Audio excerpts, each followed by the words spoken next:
Hello, all of you. Welcome all. Once again, we are going to study the next tense, verbal of past perfect tense. आज अपन sentences लेते हैं past perfect tense verbal questions के और उन sentences को convert करते हैं passive voice में. किस प्रकार के चेंजेस ऑकर होते हैं वो आपको ध्यान से देखना है, समझना है.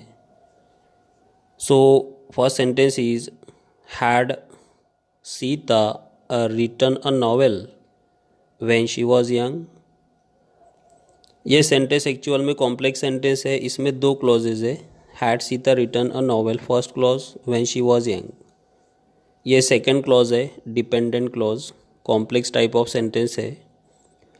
सो व्हेन के बाद जो क्लॉज आया है शी वॉज यंग, इसमें कोई चेंज नहीं होगा, ये एज इट इज़ रहेगा.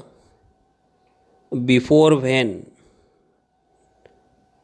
जो भी क्लॉज आया है, जो भी वर्ड्स आए हैं, उन्हीं का वॉइस हमें करना होगा. सो वंस अगेन सेंटेंस है had Sita written a novel when she was young.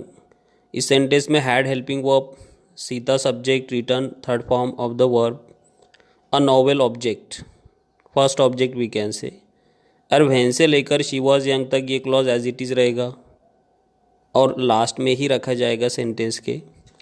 So passive करते समय जैसे कि आपको रूल पता है, ऑब्जेक्ट सब्जेक्ट प्लेस पे जाएगा और हैड जो है ये नॉन फाइनाइट वर्ब होने की वजह से इस पर पर्सन का या सब्जेक्ट का कोई इफेक्ट नहीं होगा. और वैसे भी पास्ट परफेक्ट टेंस का फॉर्मूला अगर आप देखोगे तो एक ही हेल्पिंग वर्ब है, इसलिए नो कन्फ्यूज़न. सब्जेक्ट चाहे सिंगुलर हो या प्लूरल हो,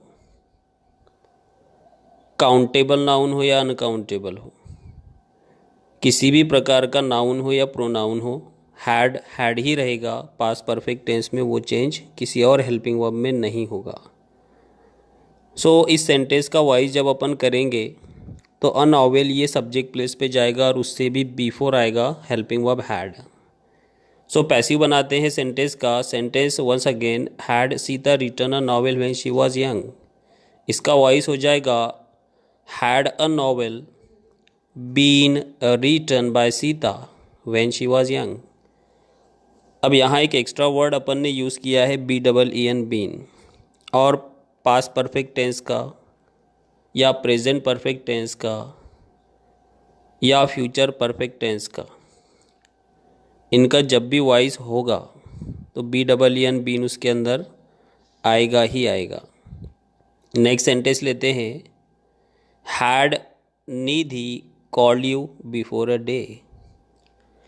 इस सेंटेंस को एनालाइज करते हैं. Had helping verb, Nidhi subject, called past participle form of the verb, you object और before a day second object. इसमें प्रीपोजिशन आया है सेकेंड ऑब्जेक्ट के अंदर, इसलिए ये सब्जेक्ट प्लेस पे तो जाएगा नहीं. अब यू ऐसा प्रोनाउन है जो सब्जेक्ट प्लेस पे हो या ऑब्जेक्ट प्लेस पे हो, इसका फॉर्म नहीं बदलेगा. अदरवाइज बाकी जो 6 प्रोनाउंस है वो अपना फॉर्म बदल देते हैं. सब्जेक्टिव प्रोनाउंस कुछ और होते हैं, ऑब्जेक्ट प्लेस पे जाते हैं तो ऑब्जेक्टिव प्रोनाउंस के अंदर चेंज हो जाते हैं. तो यू ही रहेगा. सेंटेंस है had Nidhi called you before a day. इसका वॉइस अपन बनाते हैं had you been called by Nidhi before a day. ये हो गया इसका पैसिव फॉर्म. लास्ट सेंटेंस लेते हैं third. Had the farmers harvested the crops. Very easy sentence है. एनालाइज करते हैं. Had helping verb, the farmers subject, harvested past participle form of the verb, the crops object. एक ही object है इसलिए no confusion. यही object the crop subject place पे जाएगा. Then BEEN been आएगा. हार्वेस्टेड, ये हार्वेस्टेड ही रहेगा थर्ड फॉर्म में. बाय और बाय के बाद आएगा जो सब्जेक्ट है द फार्मर, या ऑब्जेक्ट प्लेस पे जाएगा और फार्मर से नाउन होने की वजह से चेंज नहीं होगा, फार्मर से रहेगा.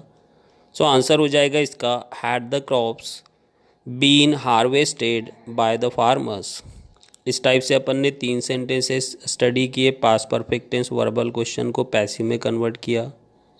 अगर आप ये वो वीडियो इजीली समझ गए हो, अच्छे से समझ गए हो, तो आप खुद से एग्जाम्पल लेकर सॉर्ट आउट कर सकते हो. Thanks for watching video.